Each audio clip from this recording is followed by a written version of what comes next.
L'accueil en Polynésie n'est pas un vain mot. Cela s'est vérifié lors de cette 12e édition du Matava Out Henua Nana. Au programme de cette toute première matinée, l'ouverture officielle du village des artisans qui jouxte la place où se dérouleront toutes les représentations de ce festival. Le défi est le thème d'Uahuka et il est matérialisé par 7 pirogues Vakatoa au Tetaye Kahana.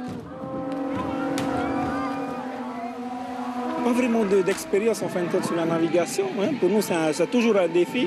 On reste sur le thème qu'on a fait à Uahuka, au Matava de Uahuka, où c'était le Haiti, le défi. Donc, il faut toujours défier l'un ou l'autre afin de faire quelque chose de meilleur. Donc aujourd'hui, le défi, c'est de partir de la vallée de Hokatu à Uahuka pour venir jusqu'à Hakaha-Uapo. On a véritablement recherché tout ce qui concernait donc la partie de désacralisation lorsqu'une pirogue vient s'échouer sur le rivage d'un village.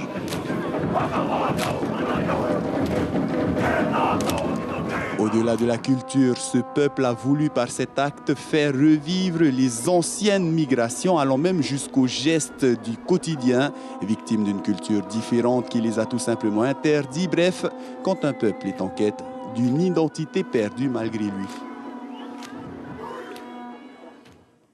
Et Jacques Damour est sur place. Alors Jacques, bonsoir. Comment s'est passée cette première journée ? Oui, bonsoir Caroline, Kaoanui, bienvenue ici à Wapo pour cette 3e édition du Matava. Alors je me trouve sur le stade où s'est déroulé tout au long de la journée les différentes manifestations, notamment la cérémonie officielle d'ouverture. Inutile de vous dire que tout s'est bien passé, mais pour en parler, j'ai préféré inviter le Tavana de Lille, Joseph Kaya. Alors Tavana, Kaoanui, vous êtes un Tavana soulagé, heureux ce soir ? Oui, heureux, soulagé, et puis le bonheur partagé avec toute la grande tribu marquisienne des 6 îles.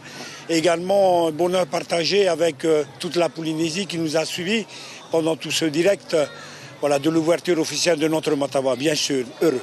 Alors, le thème choisi cette année, c'est la préservation de l'environnement. Ici, en Marquise, pourquoi et comment ? Alors, la préservation de l'environnement, culture et environnement. C'est d'actualité. Je pense que c'est un thème d'actualité sur notre planète Terre. Donc sensibiliser la nouvelle génération sur la préservation de l'environnement, sur la culture, donc inculquer cette culture.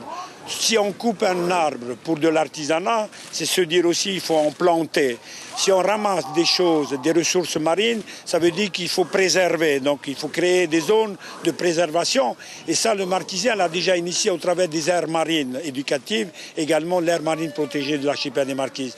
Et c'est aussi un thème qui lie également notre projet à l'UNESCO, donc culture et nature. Donc c'est de pair. Voilà un peu le pourquoi ce thème a été choisi pour notre Matava. Alors, à Kaiki, vous avez quand même tenu au cours de cette cérémonie, aujourd'hui, rendre un hommage à l'ancien Tavana.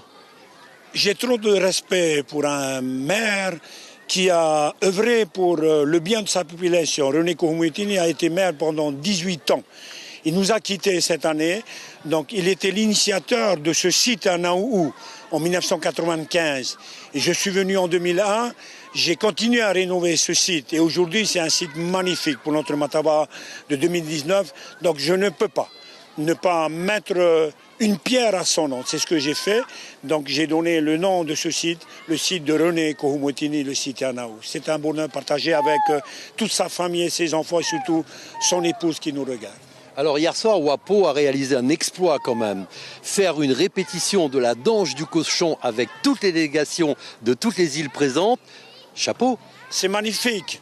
Chaque île danse déjà le Mhaou, donc la danse du cochon. Le faire ensemble, réunis, c'est la première fois. Et je trouve ça extraordinaire parce qu'il y a un travail derrière, de chronologie, de timing, des gestes. Il faut s'entendre sur des différences d'une île à l'autre.